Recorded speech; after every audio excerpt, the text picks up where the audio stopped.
Student welcome to our YouTube channel science का महाविद्यालय। तो स्टूडेंट जो आज का हमारा लेक्चर है वो रहेगा हमारा ग्रेविटेशन चैप्टर 9 सीबीएसई का है, जो importance of the universal law of gravitation. यानी पिछले लेक्चर में हमने यूनिवर्सल लॉ ऑफ ग्रेविटेशन को डिस्कस किया था।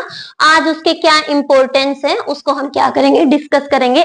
यानी importance of ULG universal law of gravitation. देखिए सबसे पहला क्या है कि ये एक ऐसा फोर्स है जिसकी वजह से हमारी जो लाइफ है वो पॉसिबल है अर्थ पे। यानी जो अर्थ है इस फोर्स की हेल्प से जो अर्थ के साथ एटमॉस्फेयर बाइंड है। क्या है? एटमॉस्फेयर, जिसकी वजह से जो अर्थ है हमारी उसके ऊपर हमारी लाइफ पॉसिबल है। यानी ये एक ऐसा फोर्स है जो हमें अर्थ के साथ बाइंड करके रखता है और जहां पे हमारे लिए लाइफ क्या है, अर्थ पे पॉसिबल है। देखिए अगर हम मून पे जाएं, ठीक है, अगर हम मून पे जाएं क्या वहां पे लाइफ पॉसिबल है? नहीं। वहां पे अगर हमें जाना है तो क्या करना पड़ेगा? ऑक्सीजन सिलेंडर लेके जाती हैं, उसी से क्या करती हैं हम, ब्रीथिंग करते हैं, ठीक है। तो उसकी वजह से, जो ग्रेविटी की वजह से ही एटमॉस्फेयर और अर्थ क्या है, बाइंड है, और उसी की वजह से हमारी लाइफ क्या है, पॉसिबल है। क्लियर? दूसरा है motion of moon around the earth. यानी कोई भी प्लेनेट हो या कोई भी ग्रह हो गया, मून हो गया, सन हो गया, इनकी मोशन किसकी वजह से है? हमारी ग्रेविटी की वजह से। देखिए जब क्या है, अगर ग्रेविटी ना होती या तो मून बहुत दूर चला जाता या बहुत पास आ जाता, लेकिन ऐसा नहीं हो रहा क्योंकि कौन काम कर रहा है यहाँ पे? अर्थ की ग्रेविटी काम कर रही है। क्लियर? थर्ड है बच्चों the motion due to sun, the tides due to moon and sun. यानी मून और सन की वजह से जो टाइड्स होती हैं, बनते हैं, हमारे स्ट्रॉन्ग बनते हैं, लो बनते हैं, है ना, वो किसकी वजह से बनते हैं? हमारे ग्रेविटी की वजह से बनते हैं। क्लियर? जब क्या होती है, देखो जब हमारा मून और अर्थ क्या हो जाते हैं, सेम डायरेक्शन, मून और जो सन है हमारे, अगर वो सेम डायरेक्शन में आ जाते हैं, क्लियर, तो उसकी वजह से बहुत ज्यादा स्ट्रॉन्ग यानी हाई टाइड बनते हैं। इसीलिए उस टाइम पे जो लोगों को जो सी के एड्स पे है, किनारे पे जाने से क्या किया जाता है? मना किया जाता है। क्लियर? दूसरा, it also explain rainfall motion of water in the oceans. देखो ये किसकी वजह से? जो ओशंस और रिवर्स से की वजह से हमारा क्या होता है? रेनफॉल होता है। उसके लिए भी क्यों पॉसिबल है? हमारी अर्थ की gravity. Clear? The gravitational force. अच्छा नेक्स्ट है हमारा, देखिए जो ग्रेविटेशनल फोर्स है हमारा अर्थ का, ठीक है, जो हम डिस्कस कर चुके हैं, कीप्स यानी रखता है किसको? एटमॉस्फेयर और अर्थ को बाइंड रखता है, एक दूसरे के क्लोज रखता है, जिसकी वजह से अर्थ पे हमारी लाइफ क्या है? पॉसिबल है। क्लियर? तो नेक्स्ट है, अच्छा कुछ और हम डिस्कस करते हैं। एक हमारा सैटेलाइट वाला हो गया, जैसे सैटेलाइट है अर्थ के चारों वो क्या करता है? रिवॉल्व करता है ना। किसकी वजह से करता है? ग्रेविटी की वजह से ही वो पॉसिबल है। उसकी वजह से हम टीवी देख रहे हैं, गूगल मैप पे भी ओपन कर लेते हैं, है ना। सब कुछ किसकी वजह से पॉसिबल है? हमारा सैटेलाइट की वजह से पॉसिबल है। क्लियर? एक हमारा ट्रेजेक्ट्री, देखिए ग्रेविटी की वजह से ही क्या पॉसिबल है? जब हम कोई भी ऑब्जेक्ट को क्या करते हैं, देखिए यहाँ पे डिस्कस कर लेते हैं डस्ट बार। अब कोई चीज हम ऊपर की तरफ फेंक रहे हैं, है ना, अपवर्ड डायरेक्शन में कोई चीज है वो थ्रो कर रहे हैं, वो किसकी वजह से? यानी इस डायरेक्शन में जाएगी। हमारी ट्रेजेक्ट्री भी किसकी वजह से है? ट्रेजेक्ट्री किसकी वजह से पॉसिबल है? हमारी अर्थ की ग्रेविटी की वजह से। यानी कोई चीज और जब हम ऊपर फेंकते हैं वो नीचे ही क्यों आती है? किसकी वजह से आती है? वो हमारी अर्थ की ग्रेविटी की वजह से। यानी किसकी वजह से आती है? यानी वो भी क्या है? हमारी एप्लीकेशन है यूनिवर्सल लॉ ऑफ ग्रेविटेशन। तो ये थे हमारे इसके importance universal law of gravitation के। अब हम डिस्कस करते हैं फ्री फॉल। क्लियर? एक बार आप अगर आपके पास नोटबुक और पेन है इसको नोट कर लीजिए, देन हम नेक्स्ट टॉपिक पे चलते हैं।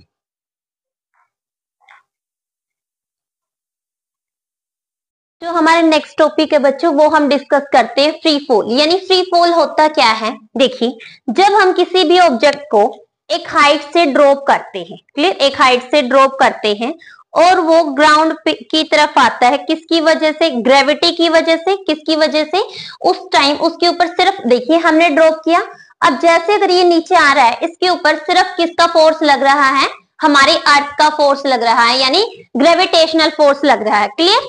अब जब भी ऑब्जेक्ट एक हाइट से ग्राउंड की तरफ आएगा तो इसकी डायरेक्शन जो है वो सेम रहेगी। क्लियर। जो इसकी डायरेक्शन है, हमने जिस डायरेक्शन में इसको ड्रॉप किया है वो क्या रहेगी, सेम रहेगी, यानी डायरेक्शन क्या करेगी, चेंज नहीं होगी, सेम रहेगी। बट जो हमारा एक्सेलरेशन है, यानी होगा, टेक प्लेस होगा किसकी वजह से, हमारी जो ऑब्जेक्ट नीचे की तरफ आएगा उसकी जो वेलोसिटी है वो क्या होती रहेगी, टाइम के साथ साथ चेंज होती रहेगी। और चेंज इन वेलोसिटी हमारा क्या होता है, एक्सेलरेशन होता है। क्लियर। और जिसको हम बोलेंगे, अब ये एक्सेलरेशन होता किसकी वजह से है, ग्रेविटेशनल फोर्स की वजह से, इसीलिए हम इसको क्या बोलेंगे, एक्सेलरेशन ड्यू टू ग्रेविटी। किसकी वजह से बोलेंगे, ग्रेविटी की वजह से। देखिए, this is due to the gravitational force, this is due to the gravitational force when an object fall from any height. जब किसी एक हाइट से ऑब्जेक्ट फॉल करेगा under the influence of gravitational force, यानी उसके ऊपर कौन सा फोर्स होगा उस टाइम पे, सिर्फ और सिर्फ gravitational force only, it is known as free fall. उसको हम क्या बोलेंगे, देखिए, free fall. Clear. In this case there is no change of the direction take place but the magnitude of the velocity change, और जिसको हम बोलेंगे acceleration, यानी एक्सेलरेशन किसकी वजह से है, हमारा ग्रेविटेशनल फोर्स की वजह से है, इसीलिए हम इसको क्या बोलेंगे, एक्सेलरेशन ड्यू टू ग्रेविटी। एक बार आप ये नोट कर लीजिए, आगे हम कंटिन्यू करते हैं।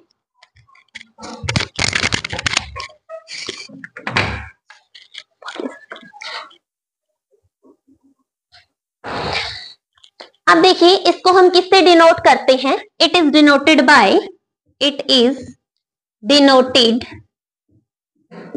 Bye G. किसकी वजह से डिनोट करते हैं, किससे डिनोट करते हैं इसको, जी से।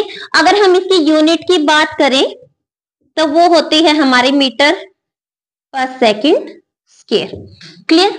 अब देखिए, जब हमें पता है कि जो फोर्स ऑफ ग्रेविटी होगा वो क्या होगा हमारा, एम, जितना जिस ऑब्जेक्ट को हम ड्रॉप कर रहे हैं उसका मास कितना है, इनटू जी, यानी एक्सेलरेशन ड्यू टू ग्रेविटी। और हमने लास्ट लेक्चर में एक डेरिवेशन किया था, F is equal to G capital M small m upon हमारा हो गया d का स्केल, यानी डिस्टेंस, जो दो ऑब्जेक्ट के बीच की डिस्टेंस थी, ये क्या है उसका डिस्टेंस, को किससे डिनोट करें, d से। क्लियर। अब यहाँ पे जो स्मॉल m है, स्मॉल m है हमारा मास ऑफ ऑब्जेक्ट। क्लियर। किसका ऑब्जेक्ट है, सॉरी किसका मास है, ऑब्जेक्ट का। क्लियर। और जो हमारी d है ये रहेगी हमारी यहाँ पे रेडियस ऑफ अर्थ। क्या रहेगी यहाँ पे, radius of earth. Capital M है बच्चों, हमारा रहेगा मास ऑफ अर्थ। क्या रहेगा, मास ऑफ अर्थ। क्लियर। और एक्सेलरेशन जी हमें पता ही है, एक्सेलरेशन ड्यू टू ग्रेविटी। अब देखिए, जो हमारी इक्वेशन 1 है और इक्वेशन 2 है, इनकी एक साइड F दोनों ही फोर्स है, यानी अगर लेफ्ट हैंड साइड इक्वल है तो राइट हैंड साइड को भी हम इक्वल पुट कर सकते हैं। क्लियर। यानी हम लिख सकते हैं, तो यहां लिख देते हैं ताकि इजीली दिखे आपको, mg is equal to G m upon d का स्क्वायर। क्लियर। यहाँ पे d रेडियस है। देखिए, ऑब्जेक्ट का मास दोनों जगह क्या है, सेम है, कैंसिल आउट, यानी हमारी z की जो फॉर्मूला वो क्या आ गया, डिवाइडेड बाय d का स्क्वायर। g क्या है, ग्रेविटेशनल कांस्टेंट है। यहाँ पे हमारा g क्या है, जो हमने पिछले लेक्चर में डिस्कस किया था, ग्रेविटेशनल कांस्टेंट। क्लियर।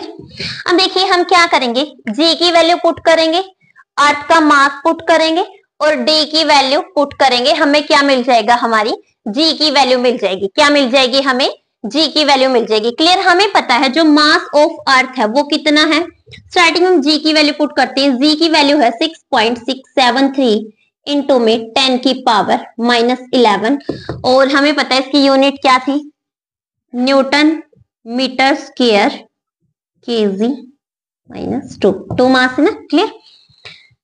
और जो मास देखिए इसकी वैल्यू क्या है 6.673 इंटू 10 की पावर -11, क्लियर।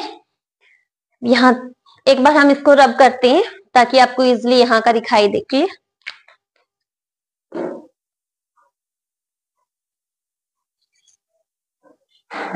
हम इसको यहां पे ले लेते हैं।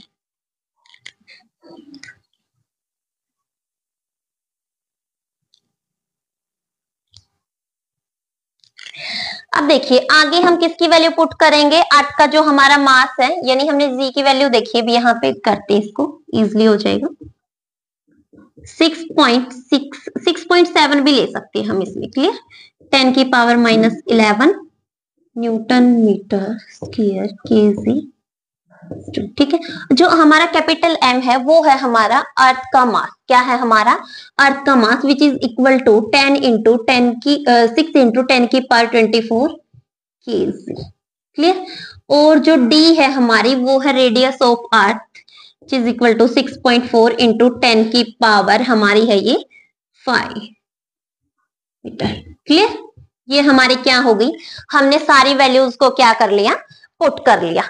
और इसका फॉर्मूले में डी का स्क्वायर, तो इसका, तो देखिए जब हम इन सारी वैल्यूज को कैलकुलेट करेंगे, इसकी कैलकुलेशन करेंगे तो हमारी वैल्यू आएगी 9.8 मीटर पर सेकंड स्क्वायर। देखिए कैलकुलेशन थोड़ी लंबी है, ऐसी वीडियो काफी लंबी खींच जाएगी, तो आप कर सकते हैं, क्लियर। जैसे 10 की पावर यहाँ पे क्या हो जाएगी, डबल, इसको ऊपर लेके जाओगे ये माइनस की हो जाएगी, इससे कैंसिल आउट हो जाएगा हमारा, यानी बेस हमारा सेम होगा और पावर को हम क्या कर देंगे, ऐड कर देंगे इस तरीके से। वैसे इजी है कैलकुलेशन, बस थोड़ी लंबी चली जाएगी वीडियो, इसलिए कैलकुलेशन आप खुद करके देख लीजिएगा।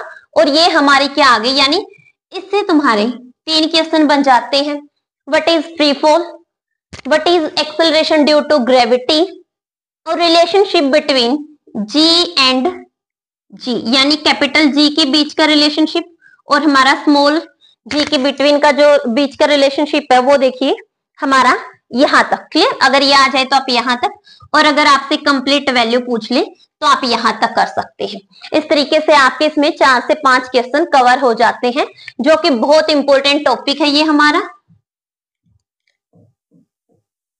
क्लियर। आई होप आप सबको समझ आ गया होगा। तो नेक्स्ट लेक्चर में हम करेंगे कुछ न्यूमेरिकल्स, और जो हमारा मास वेट के बीच का डिफरेंस रह गया, आर्किमिड्स प्रिंसिपल रह गया, वो हम नेक्स्ट लेक्चर में डिस्कस करते हैं। तो अगर आपके लिए वीडियो हेल्पफुल रही हो तो कमेंट सेक्शन में कमेंट करके जरूर बताना, ताकि हम ऐसी ही नई वीडियो आपकी हेल्प के लिए लेके आते रहें। Thank you.